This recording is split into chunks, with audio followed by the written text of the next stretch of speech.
Nu fremføre beviset for differentialkvotienten til x i tredje. Og så har vi altså en påstand, der hedder, at f af x lig med x i tredje kan differentieres til f mærke af x lig med 3x i anden. Og hvis man kigger på det i et koordinatsystem, så har man en graf med den her hældning, og den vil altså have en generel hældningskvotient, som beskriver hældningen her. Men hvis man gerne vil finde hældningen i et bestemt punkt, for eksempel det her punkt, et givet punkt,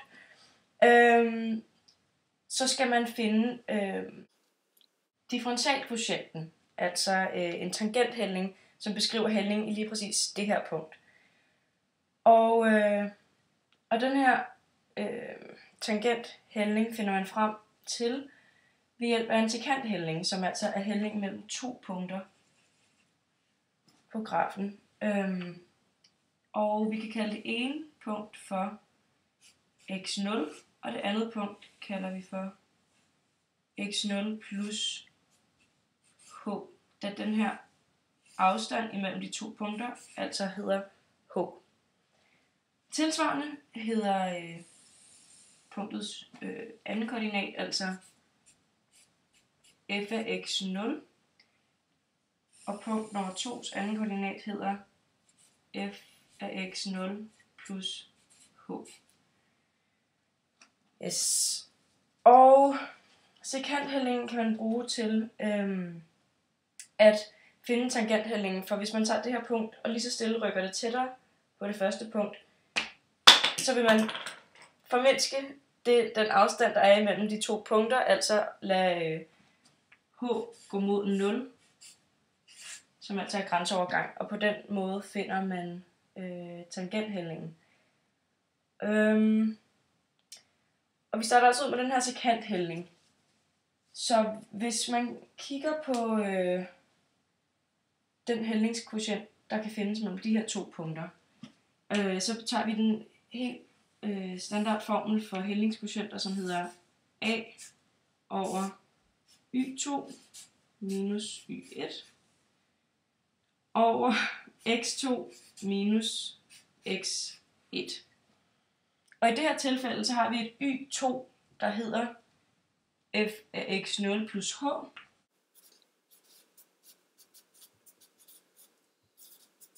og et y1, der hedder f af x0. Og det vil så være over forskellen på x2 og x1, og det kan vi her se, den hedder h, forskellen mellem de to. Og da vi ved, at vi har at gøre med en formel, der hedder f af x lig med x i tredje, så kan vi altså se, at f af x vil være lig med x i tredje, og det kan vi altså erstatte de her to ting med. Så f af x0 plus h vil altså hedde x0 plus h i tredje, mens f af x0 vil hedde x0 i tredje, og det vil stadig være over h.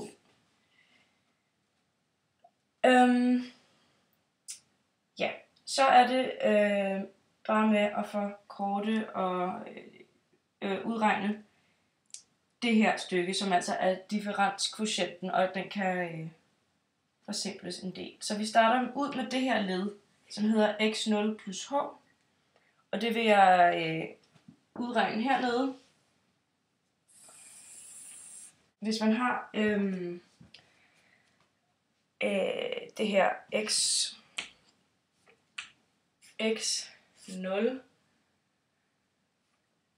plus h i tredje, så har man altså i virkeligheden 3 gange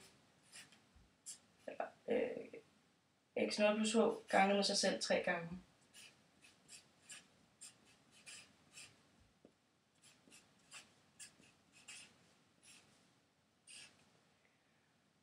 Og til at starte ud med, så tager vi de to første parenteser og ganger dem ud med hinanden.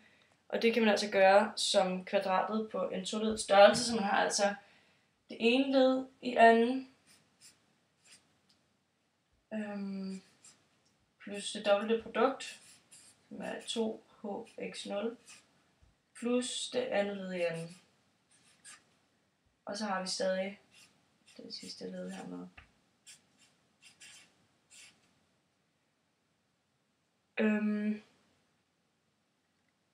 Yes. Og så skal vi gange det ud med det sidste her. Og x i anden plus x0 i anden gange x0 giver altså x0 i tredje. x0 i anden gange h giver h x0 i anden. 2hx gange x0, 2h x0 gange x0 giver 2h x0 i anden. Og 2h x0 gange h giver 2h i anden x0. Og så til det sidste led har h i anden. Og h i anden gange x0, det giver h i anden x0 plus h i anden gange h, som giver h i tredje. Og det kan så yderligere forkortes ved at x0 i tredje giver altså det samme. Vi har her en hx0 i anden og 2 hx0 i anden, hvilket giver 3 hx0 i anden. Plus 2 h anden x0 og 1 h anden x0, som giver 3 h anden x0. Og så har vi igen h i tredje herover. Hermed vil den endelige udregning se sådan ud. Så nu kan vi altså erstatte det her led med det vi har hernede. Det giver os a lige med x0 i tredje plus 3 h x0 i anden plus 3 h i anden x0 plus h i tredje. Og så tager vi altså det sidste led her og putter på x0 i tredje. Og det skal divideres med h. Nu da vi har udregnet den første parentes her, så kan vi se, at x0 i tredje og minus x0 i tredje altså går ud med hinanden. Så den kan altså fjernes. Hermed vil der stå 3hx0 i anden plus 3h i anden x0 plus h i tredje over h. Og vi kan nu se, at h hernede vil gå op i de 3 h'er, i de 3 led, vi har her. Og hermed vil der stå 3. H går op i h og bliver 1, og dermed vil den gå ud. Derfor vil der stå 3 x0 i anden. Plus, her går h op i h, og dermed fjerner et af h'erne, og så får vi 3 hx0. Og til sidst går h op i h3 og giver h i anden. Så står vi tilbage med denne her differenskvotient. Og hermed går vi videre til det skridt, der hedder grænseovergang. For at finde differentialkvotienten. Hvor vi altså lader h blive så tæt på 0 som overhovedet muligt. Som altså hedder at lade h gå mod 0. Det vil sige, at vi skal erstatte alle h'er herinde med 0.